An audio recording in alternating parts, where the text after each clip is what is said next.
4x4 Family. On voyage en famille en 4x4 aménagé. Dans cette nouvelle vidéo, suivez-nous sur les pistes de sable du Portugal.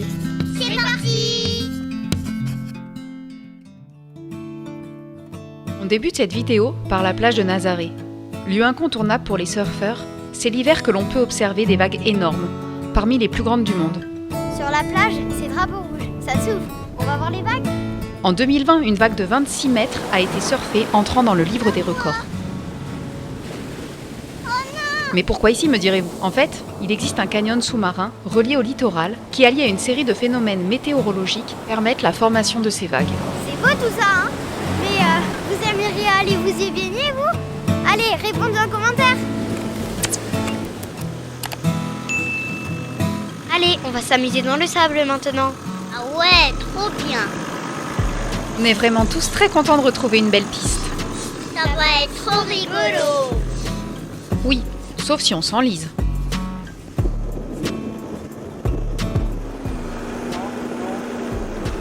C'est pas le moment de s'arrêter. On a les plaques de désensablage. Mais bon, si on peut éviter de creuser, ça va. C'est bon, ça passe. Mais on ne sait pas ce que la suite nous réserve pour le moment. T'arrêtes pas là. Oh non.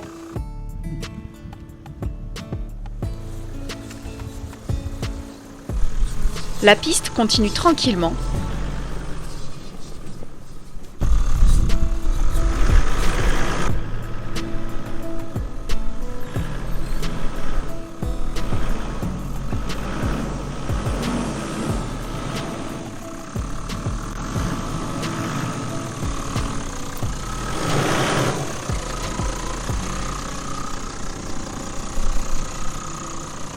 Mais d'un coup, la quantité de sable augmente. Le stress monte. C'est le silence dans la voiture. Papa est très concentré.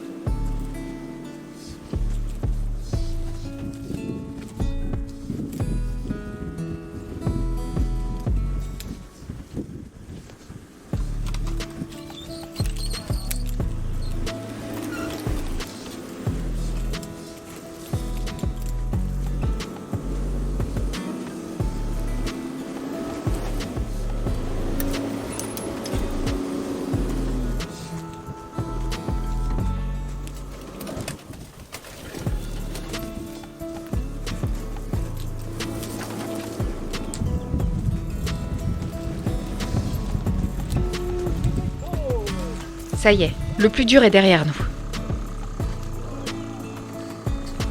J'ai cru qu'on n'y arriverait pas. Alors papa, ça va? C'est chaud là.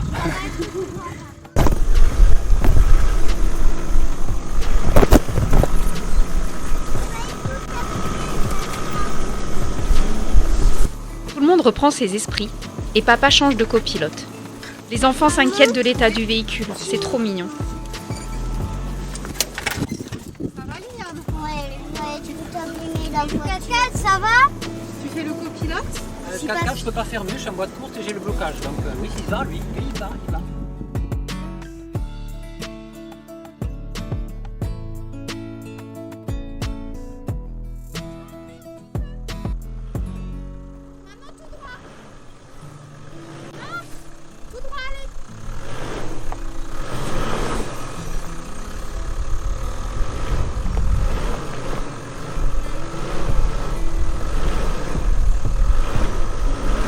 Alors, ça vous a plu les enfants?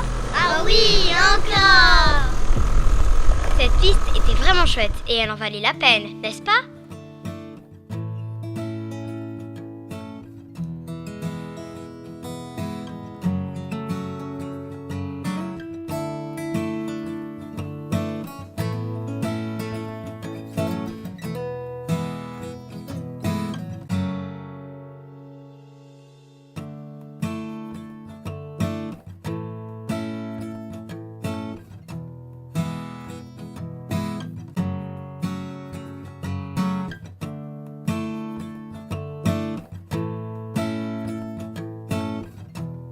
Waouh, quelle vue, n'est-ce pas?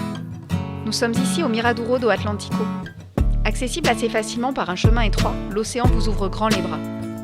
C'est forcément très venteux, donc on ne s'approchera pas trop du bord.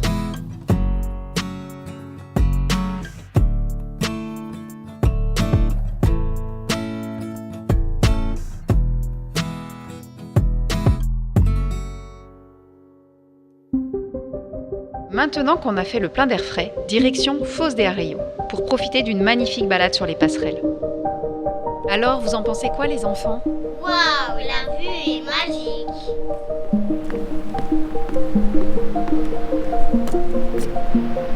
Nous sommes tous ravis d'arriver de nouveau vers l'océan et de commencer notre périple vers le sud. Situé sur la côte d'Argent, Foz de Arreio est un lieu très reposant. On vous laisse profiter.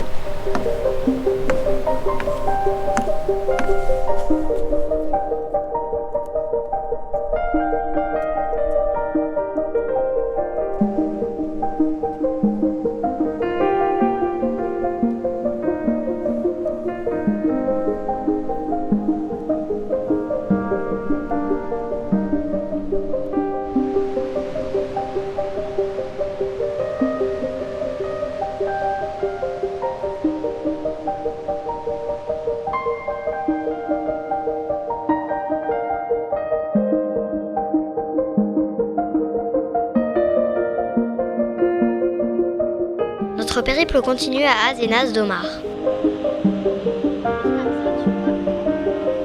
Vous connaissez cette image de carte postale ? Charmant village avec des maisons blanches en bord de falaise qui se jettent jusqu'à l'océan. Il est possible de se baigner à marée basse sur une petite plage ou de profiter des piscines naturelles. Nous sommes désormais au point le plus occidental du continent européen, tout proche de Lisbonne, à Cabo da Roca. Je crois que vous allez souvent m'entendre dire que c'est magnifique, mais c'est vrai. Malgré le monde, on arrive à profiter du lieu et des falaises qui s'élèvent à 140 mètres au-dessus de l'océan.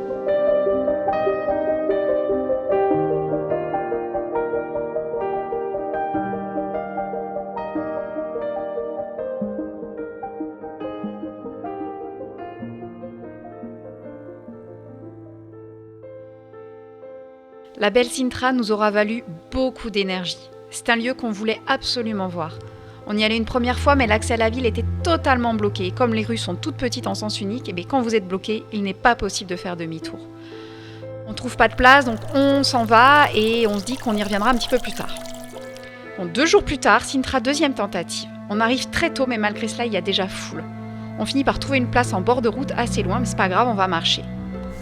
Comme on n'aura pas le temps de tout voir, on sélectionne en priorité le palais de la Regaleria. On parcourt tranquillement le parc sans se douter de ce qu'il nous attend quand on arrive au puits. Sintra, c'est splendide, mais si vous avez le choix, ne venez pas en plein été. Il y a vraiment beaucoup de monde.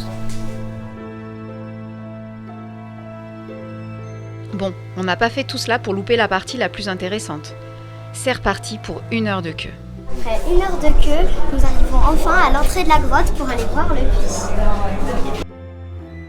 En plus, on ne peut pas en profiter comme on veut. Vu le monde, le personnel vous presse. Le palais reste un lieu magnifique et incontournable, mais nous avons perdu beaucoup de temps. On tente d'aller au Palais national de Peña, mais la route est une nouvelle fois compliquée. Et quand on arrive en haut, seuls les bus et taxis peuvent y accéder. Impossible pour nous de se garer. Cette fois-ci, on abandonne.